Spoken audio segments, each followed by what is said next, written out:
Amzat TV. Une chaîne bien.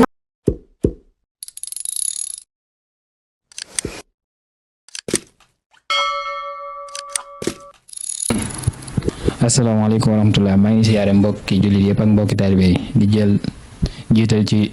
nuyoo beeg siyaar bi Cheikh Mountakha Mbacké site bi ñu mel muy Amzat TV su ma defal leen ñu kawe seen jot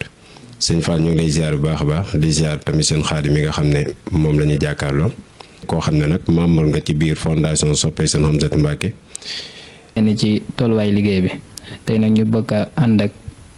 jëwni Sëñ Moussa ci lenn tamit ci liggéey bi.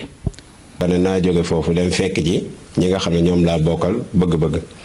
ngir ngeen mën a ànd ak ñoom ci liggéey boobu ngir moo am ak lu ñu wooy asabru xaan ak lu ñu wooy asabru fii ñett yooyu ne boo ci indi rek daanaka day buñ ko indi ak jàngkatu xasida nga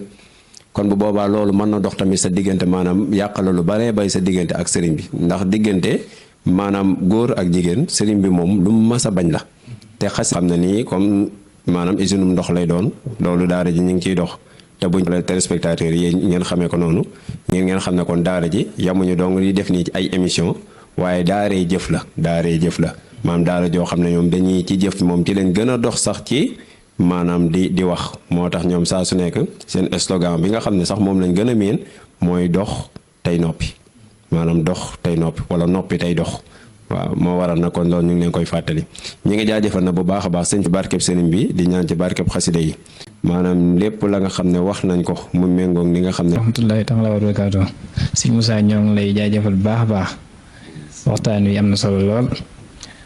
di sant bu baax a baax ci jàpp ndal bi ñuy